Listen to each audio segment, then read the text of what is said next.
Yo, Ricardo. What's up, Nick? What up? Man, I'm Good to see you. Good to see you too. I'm super stoked about this. I'm kind of bummed, but also stoked because, we recorded this episode with Anne in Australia, and unfortunately, we had a few technical problems, but we're back at it, and this time remote with Anne, and I'm very excited. Very, very excited. Excellent. Thank you for having me again. Yeah. Second time is the charm. Yeah, exactly. Time, right? Yeah. Yep. We are very happy to talk to you again, Anne. It's always a pleasure talking to you. We had a great time talking to you in Australia during Mines, and I cannot wait to talk to you again. And this time around, hopefully no technical issues, and we can definitely go ahead and launch this episode that I think that is going to be super cool and beneficial to a lot of our audience and listeners as well. Thanks for being here. Oh, thank you for having me. Absolutely. So, one thing we talked about in Australia that I want to talk more about you with is, and it's kind of random, but I think it's a really fun and interesting topic that not a lot of people probably know about. But Australian coffee production. Yep. I know you're starting to be involved in that a little bit, or have at least traveled to those areas, those regions in Australia where they produce, and I want to hear a little bit more about it. I mean, what's it like? I mean, how are the coffees? How's the production like? Yep.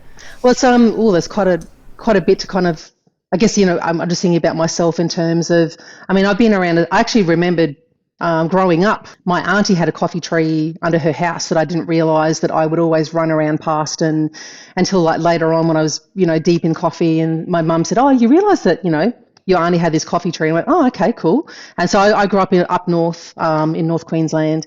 And then over the years, when I was living in Brisbane working as a barista, I was like growing coffee myself. So it's very easy, in those kind of northern regions of Australia to grow coffee, and sort of having fun, doing that. And then of course, as you sort of start, getting more and more aware about the industry and other origins and processing and growing, and then you really get, more information about our growing regions here in Australia. So we've got basically northern New South Wales and North Queensland where the bulk of the coffee is being grown. And a lot of those plantations have been around for a very long time. And a fun fact is that Australia actually invented the mechanical harvester, which I don't think a lot of people realise. So, North Queensland. I had no idea. Yeah, one of the plantations That's up there. cool. I think it was Jacques Coffee, correct me if I'm wrong, someone would definitely tell me if I'm wrong, but yeah, one of those, they invented the mechanical harvester, which then got, pulled over to Brazil and then kind of went from there. So that's, I guess, a little slice of history that, some people might not know. But in terms of growing, like northern New South Wales, I would say there's kind of like what we'd say a lot of hobby farmers in terms of they grow coffee, they have a second income, it's something that they do, and they haven't, really done enough. There's a few great like Mountaintop and there's a few other really great little, 3 or 4 actually really good ones around that area, like Byron Bay Coffee and starts with Z. I think it's Scentfields, maybe. A few other of those that are doing a great job. But then a lot of smaller, plantations as well. Then up north, you've got all the farmers that also grow other things as well, like the tropical fruits and nuts. So a lot of that coffee is a volume coffee, and most of it gets exported overseas. So as Australians, we never see it, much at all. And I would definitely say it's probably been in the last maybe 5 or 6 years where there's been some newer plantations starting up in North Queensland, like Crater Mountain, and they're doing a great job in terms of the way that they're growing their coffee, really improving their processing techniques. A lot of the bigger farms, I think the total Australian production is producing the same amount of bags as, say, one Brazilian farm. So it's actually, it's quite a small industry. So, but there's a lot of interest, in that industry now. And it's really about helping the producers just learn better practices, better processing techniques. And that's what, producers like Lucy are doing at Crater Mountain. So they've just finished their harvest at the moment, and they're going through all of their processing at the moment. And yeah, you guys had the chance to cup and taste that coffee. And actually that was from How Coffee. So How Coffee is one of the other bigger, farms near Lucy. And the farm manager at How Coffee he's amazing. He's really passionate about really trying to help How Coffee improve their processes and their techniques. And I've been watching their coffee probably again over the last 5 years, and I've been seeing the improvement just in the bean growth. Like when I first saw their coffee, the beans were really, really small, really undeveloped, but still just all being lumped together, like so ripes, unripes, everything was being, put together and sold as one product. But since the manager came along and helped them understand just simple things like growing the coffee properly, because to them coffee is just another thing to grow. They don't know, the intricacies of the soil health and the leaf health, and really enabling better growth with the seed, in that cherry. And so over the last 5 years, I've definitely been seeing better growth development in the seeds, which is then allowing them to do, better things with the experiment and getting better results, because it's all good and well to come along and do processing experiments with yeasts and fermentations and all that kind of stuff. But if the seed itself isn't, at a good point, it's not really worth, doing that. And we've been seeing that with the How coffee in particular. The seed growth has improved monumentally, which is fabulous for them. And, and as hopefully as you tasted, there was some really nice results there for them. And that's even going to get even better and better as the trees get more healthy, and the seed growth improves. And then Lucy's coffee is just kind of like, out of this world. That was the honey and the natural, in that sample set. That was just great.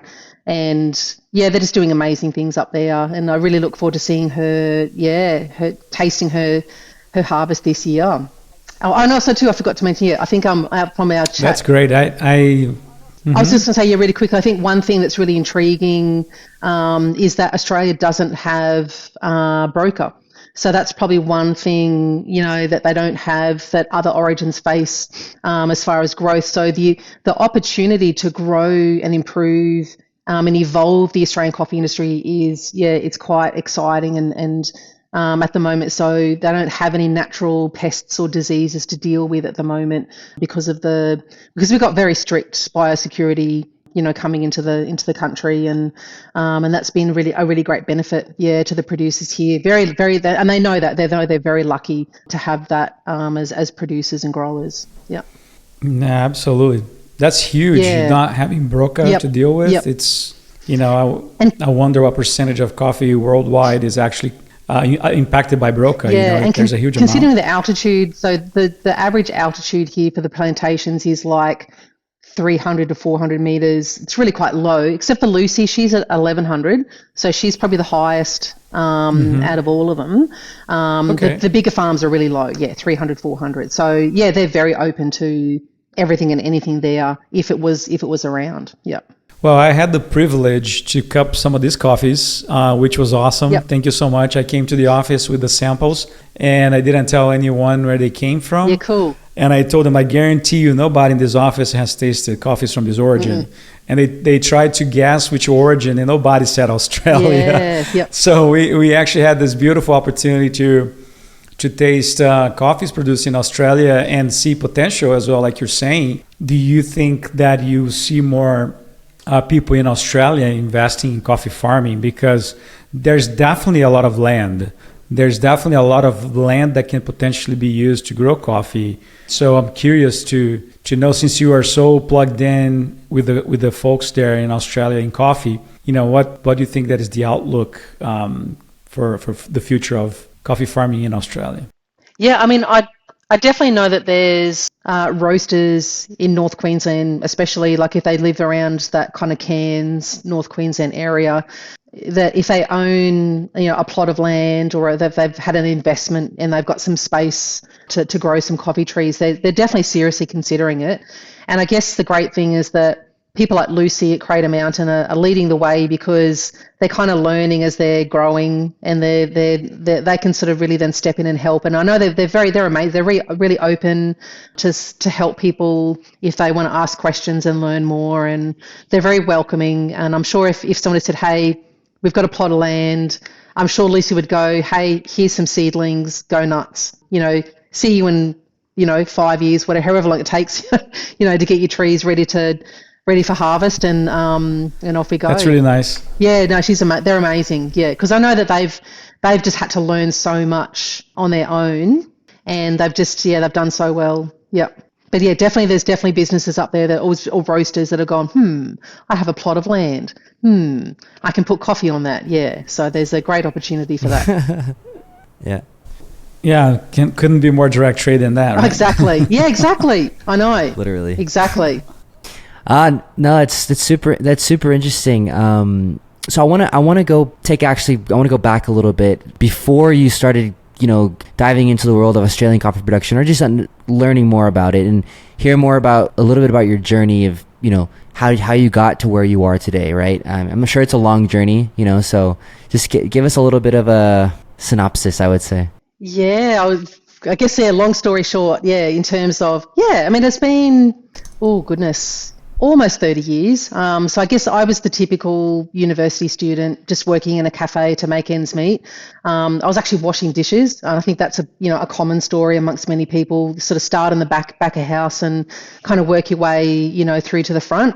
Ended up, working at the front, and that meant learning how to make coffee. And then from there, I just got really attracted. I think it's a hospitality thing where we just get really attracted to that instant results feeling. It's that whole service feeling. You serve a customer, you make something for them, they really love it. You love that they love that, and so then just kind of goes from there. So I ended up just working in a few other sort of like coffee places and really honing my barista skills in particular. And then through that, I got an opportunity, and this is really reinforcing how amazing relationships are in the industry. I mean, I wouldn't be here today if it wasn't for meeting you guys through various events and relationships, and so I got to know through some of the suppliers. Got my first step into training, so I started doing all of the barista training, and then through that you get exposure to different types of companies, and then end up working for some of those companies in a training role, and then it all just kind of leads to there. And then I got involved in the barista competitions. So I did my first competition in 2000, and then really got more deeply involved in the SCA style competitions in probably 2004, 2005. And obviously through the competitions, that's when I had to learn how to roast, because I had to learn more about the coffee that I was, presenting. And then through the competitions, got to then obviously get my first role in production. So then started production roasting about 2006. And then that was up in Brisbane in Queensland. And then about 2009 or 10, I moved to the US, and I was roasting in New York for Dallas Brothers Coffee. And they were owned by O Coffee at the time. So I got to go down to the farm quite regularly, especially during harvest time. So I got to work on the farm while they were doing all the patio samples. And so I was helping the team with all the roasting. They had a really big roasting facility on the farm as well. So I was also helping them, training them with the production roasting, and also learning all the aspects of sampling from the patio and all that kind of stuff, which is really wild. And then just had a lot of great times, in the US, got involved with the education committees and Roasters Guild, and I did the barista comps. I did USBC and cup tasters, and just had lots of fun. Actually, I forgot, at USBC I actually presented Australian coffee. So I used coffee from Mountaintop Coffee, which is really cool. Yeah, so that was a really interesting exercise in buying coffee from your own country, trying to bring it into the US for the competition. That was a really fascinating and very hard experience, but I'm glad I did it. And so that was 2012, 2013 for USBC. So I did all the NERBC, got in the top 6, went to Boston, and then had lots of fun. Presenting Aussie coffee there. So there you go. I forgot about that connection there, which is kind of fun. And then landed. That's super cool. It is. Yeah, it is really cool. But Australian coffee is it's not a new phenomenon, though, it seems like. I mean, now we're over 10 years ago, and no, definitely not. No. Yeah, exactly. So then, came back to Australia, landed in Melbourne. Then I was the head roaster for Proud Mary. And then I was sort of thinking about what can I do next, with my roasting. And I was seeing a lot of Aussies still going over to the US to attend all the workshops and expos and everything. And I thought, well, what can I bring back to Australia? And I thought, everything that I'd learned, bring that back here and start the roasting courses. So it's been almost 8 years now doing the roasting course. And then when I'm not doing that, I'm really lucky I get to move around and consult and train with the roasters one-on-one in their roasteries. So in the last 8 years, I've had the chance to use hundreds of different roasting machines, see many different setups, working with roasters in their roasteries. And so here I am today, consulting and training and doing the roasting course and having fun. So that's me. Well, you were a global reference in terms of roasting. Oh, wow, thank you. You were a global reference. I remember meeting you back in your Dallas Brothers days. And you're there roasting. I'm visiting. You guys had a great crew there. Yeah, it was really cool. Byron was there as well, I believe, at the time. Yes. So, I remember back in the days, that was a great crew. And you guys were doing awesome things there. Also, Oak Coffee and their farm is right on my neck of the woods in Brazil. Yeah, cool. So yes. I know those guys really well. I know that farm and the project really well. It's unreal. They are probably one of the first to really build an amazing facility. Exactly. There. I think it's really, if you go into the roastery, I don't know if the sign's still up, but they moved Probats from Dallas down to the farm.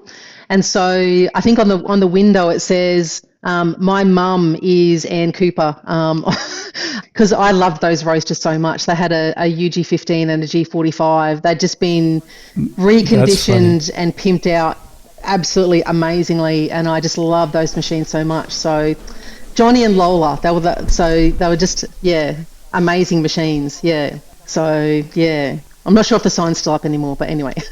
So true. I actually haven't been there in a few years, but next time I'm there, I'm definitely going to look for the sign. Yeah, definitely do. Go into the roastery and have a look.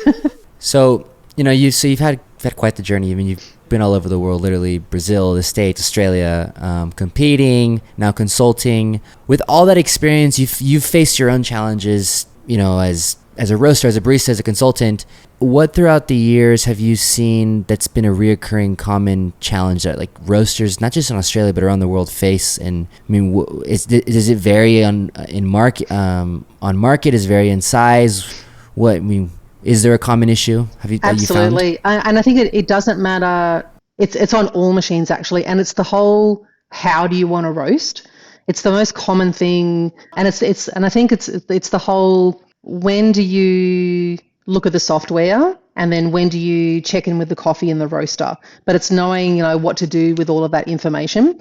So, the most common thing is that I always need to sort of ask a roaster, well, how do you want to roast? And what does that look like? And I think that's the kind of the how do I say, the stopping point maybe with roasters at the moment is that they don't know what that how looks like, or they've been influenced to think what it looks like. And what I mean is that roasting it's very much bringing the sensory of the green to brown, to the forefront. And we've all sort of been taught and told that looking at the coffee is an old school technique. Don't do it. It's too subjective, so on. When really it's the crux of roasting. So when I'm helping a roaster dial in a new machine, there's a few things we need to go through. Obviously, we need to learn, the kind of probes we're dealing with. We just need to learn how to drive the roaster. But we always need to bring to that machine how you want to roast. And the how is also the timing on how do you want those beans to go through the various stages, in the roasting. So along with that, you need to bring the timing of, those key physical changes. Obviously, then a roast level comes along with that as well. So because the most thing we've always got to remind ourselves is that the one thing you can roast without is temperature. The one thing you can't roast without is time. So kind of like ironically, yesterday here in Australia, we had a really big data outage. So one of the major networks, broke down, and I'm sure there was a lot of roasters that kind of went, that's it. I don't have my software. I can't roast. I'm done. But really, they still would have been able to operate their machine and just use, their base knowledge of their steps and their adjustments, and just use the time and the physical changes in the roaster to still keep, doing their production. And I see it a lot too. Probably one of the most heartbreaking questions I see on things like Coffee Roasters Forum and stuff like that is when a roaster gets a new machine and they say, like I saw recently, somebody had moved from a Probatoni P series, to a new, to the new kind of, what was it? One of the older kind of UG series, and they just weren't seeing the transfer. They were seeing the transfer from machine to machine in terms of temperature, and they were really hung up on matching temperatures and all that kind of stuff. And they didn't see their roasting and their profile in terms of, well, all you've got to do is analyze your profile in terms of time, and that's what you bring over to the roaster and, kind of go from there. And then you start adding in and reassigning temperatures and relevant to your probes and stuff like that. So it's always those phase times and the timing of the physical events. And that's the most common thing that I have to do with a lot of roasters, regardless of experience. And you'd probably be quite surprised the number of really experienced roasters that get a bit tripped up and they sort of focusing on the wrong thing. And when you say, oh, did you think about, analysing and looking at your profile in this way? And then they kind of go, it's so simple. It's a lot easier to see your way through when you know the backbone structure of your profile in terms of timing and the phases and stuff like that. And to the subjectivity point, I just say, well, just practice being better at being subjective, and you find your base point and how you want to call those events. Yeah. So I can probably hear all the comments. And so one thing I'm really getting out of this too is that, so one thing I'm kind of getting out of this though too is that you mentioned, it almost seems like as technology has kind of improved and more people have more access to it, especially roasters, that a lot of roasters have become kind of reliant on technology. And while I'm a proponent of technology, I think it's great. Yeah, absolutely. It seems like that those principles of roasting are kind of sometimes being forgotten. Yeah, exactly. And I'm definitely not anti-technology. Definitely not. I don't want that to be the message. It's just more of like, hey, if you want to do a bit of revision, if you're wanting to edit, tweak, create, whatever you need to, you do need that backbone aspect of the basics to help you along with that. And that is basically knowing your basics of your green to brown in terms of timing. So then the result of the flavor that comes from, then cooking the coffee at a certain rate. Because roasting is all about the rate at which you take things through a specific physical, change. Yeah, I think automation is really helpful, especially for companies or roasters that they are wearing multiple hats, right? They have to do multiple things and they want to repeat and be consistent on the roasting profiles and all. But like I said, I totally agree that you need to know the fundamentals and you need to really understand the roasting principles. So you are actually, when there is a data outage, when there is some sort of an outage, you can still operate the equipment properly and still be consistent. Yeah, right? and automation. I think there's a balance there. I think automation is great, but... And automation still needs to be managed. Like it still needs that. You need to tell it what you want it to do, or else it can't automate, basically. So and it's kind of like also remembering, without beans in the roaster, we don't have lines on the screen. We don't have any data on the screen. So you need to know what you want to do with those beans in the roaster. Yeah. So I really focus on, definitely bringing the two together. Agreed. Yeah. It's the craft and the science mixed together, right? Yeah, exactly. So I guess, the craft and skill comes into play when we're learning how to manage, as I often say in the class, and this is the bit that kind of hurts people's brains sometimes, is that we're managing obviously how to drive the roaster and when do we turn the heat up, when do we turn the heat down.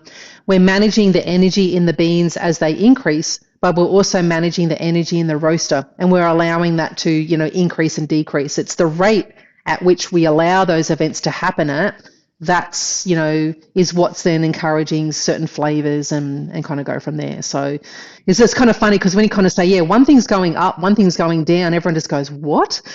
It's like, but that's the skill and craft of roasting, is knowing how to deal with that and understand. And obviously you need to bring in the system that you're using. What style of burner and, drum, combination are you using? Is it a heavy system? Is it a light system? Because that will definitely influence the number of, and this is probably something that's been floating around I've been seeing lately, is how many steps should you do in a roast? Well, that's all determined by obviously how you want to roast, but also the system will definitely influence, how many steps you need to do in a roast, things like that. But yeah, that could go off on a tangent, but we'll leave that. No, I think that, you are one of the, to me, you are one of those people that, we can talk about different facets of roasting all day long and not get bored about it. And I also know that you're very passionate about sample roasting. I know you're very good at sample roasting and teaching people how to approach sample roasting. in Australia, we had this conversation about sample roasting and the importance of sample roasting, utilizing it as a tool for assessing, the quality of coffee, right? So I would love for you to just shed some light on sample roasting, the importance of it, and maybe since we're as an industry collectively looking at how we assess coffee, maybe we should start with sample roasting, right? I would love to hear your thoughts on that, Anne. Well, I just briefly lost you, but I'm guessing it's just a question about sample roasting and where it fits in with the new cupping form reevaluation. Correct. Yeah, cool. Mm-hmm. Yeah, I mean, I think the and again, as I say to a lot of especially a lot of people at the moment with the coffee evaluation, with all the cupping form being reevaluated, and please definitely correct me if I'm wrong if I've missed something in the documentation, but what I'm seeing is there's been no reevaluation of the roasting sample roast level. And I think, because at the moment it's still, being stated as a ground Agtron 65, in that kind of zone, which is still quite dark. And I know that for sure that the rest of the world is definitely not sample roasting, to that roast level. And I think a great example is also one of the most commonly failed exams in the queue is roast ID, because everybody thinks that the control sample is dark or overdeveloped, and everybody thinks then that the light and the undeveloped is the control because that's how we're all roasting. Not that we're underdeveloping, but we are in that lighter aspect. I mean, so I guess if I was to, put my thoughts out there into, well, what should the Agtron be? It should be definitely sitting in that, range of maybe anywhere from maybe 80 to 85 ground Agtron, maybe 75 to 85, but definitely 65 Agtron is still very, very dark, and you can taste it. It's definitely like a medium roast level. And is that the best roast level to be showcasing a producer's coffee at? I don't think so. And yes, I think that's definitely something I'm quite perplexed as to why that hasn't been looked at, because it's one of the main influences on our assessment when we want to do our Q grading and our purchasing and our quality grading. Yeah. So yeah, it'd be great to hear what you guys have heard and thought. So true. Yep. Yeah, no, I think if we are taking the time to look at a tool, which is the cupping form and how we evaluate coffee that is over 20 years old. I remember that the protocol for sample roasting for the SCA was like done in the maybe 2010, 2011, somewhere in there, 2012. That was when they first launched the first sample roasting course. So we were talking about over 10 years ago. And if we are talking about, assessing coffee and sample roasting being such an important part, I would love to discuss this with the SCA, with Yannis and the folks at the SCA and see where their heads are at in terms of sample roasting as well. And say, hey, if we're going to do this, why don't we just take a step back and start with the sample roasting side of it? Absolutely. Because I do agree with you, those parameters, they could have worked well 10, 12 years ago, but they need to be reevaluated and reconsider, since we're doing this. Yeah, because it's such an important part of the whole evaluation process. And I know we've all probably had our fair share of samples where we kind of go, oh, I don't know if I can cup through what I think is the roast level influencing whatever this coffee has to, present. And you get so influenced by, and there's definitely too light. I've definitely had my fair share of, undeveloped, and it's just like, no, this is too light. I can't. There's just no way I can assess this. And then obviously, on the darker end. And so, if they really want to do a really thorough, full circle, reevaluation of everything, it does have to start with the roast level for sample roasting. Mm-hmm. Yeah, that's true. So one thing that makes me think of that, we've had a conversation on the past a little bit about this as well, and I'm wondering with how do you balance, consulting roasters on the sample roasting piece of it and evaluating that side of, the coffee, and then the production side of it. Yep.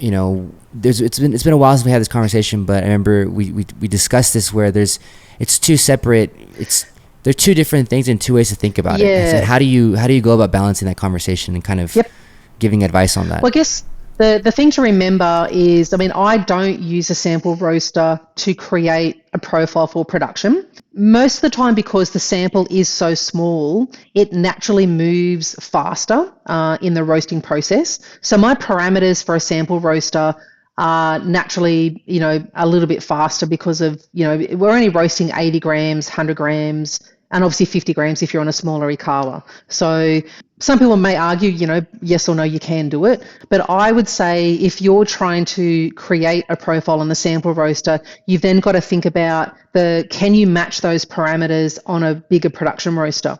On a 1 kilo to 3 kilo size machine, maybe. But when you start getting obviously into bigger machines, there's no way you're going to match the same roasting rate as the sample roaster on a production roaster. That's probably one of the main key things to kind of help, unify that thought process as to why you wouldn't, create a profile from sampling over to production. Sampling is all about exploring what the coffee has to offer. And the challenge is to make sure that we roast it light enough to showcase everything, because you want to taste acidity, body, sweetness, the whole package. You also need to make sure that it's soluble enough to be cupped and, go through that cupping process appropriately. But then obviously when we're in production, we have then a final product in mind. Is it going to be drip? Is it going to be espresso? Is it a, filter single origin? Is it a blend? Is it going with milk? All that whole range of that end product is really influencing the roast level. That roast level is also influencing then your profile in terms of how you want to roast that coffee. So it's definitely the whole how you want to roast, is part of that as well. But yeah, so I very rarely would not use, the sample machine to create. And I've had the chance to use, the Roost and the other machines that very, very, very strong in all the data they have to offer. So you could definitely control, for sure, the batch size to roast at the rate that you want to move into production. So whether it's then, technologies allowing us to do those sample roasts a bit better, to then move into production. I quite like using the bullet for doing like a 500 gram batch size or a 600 gram batch size to then move into production. I'd be very happy with, something like that for sure.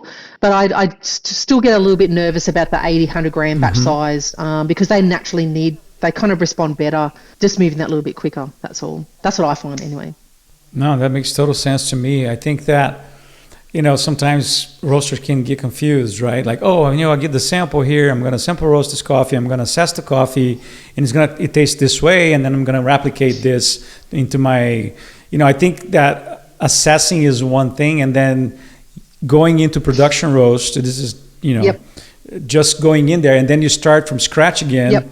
Just memorize what the flavor profiles like on the sample roast, and then you start there, and then when you're cupping and assessing, and then you adjust your roast, right, on the production side. Yeah, exactly. So because from the sample, a coffee might present really well with both acidity and sweetness, for example, and you go, man, I really love that acidity. That's just awesome.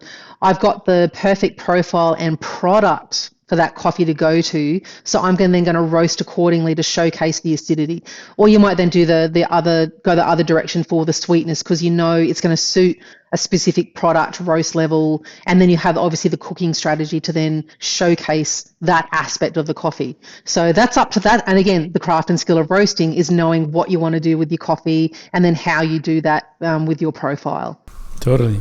That's super interesting. So there's obviously a ton of, we can keep going on about on the actual roasting side of it, and the science and the evaluation part of it.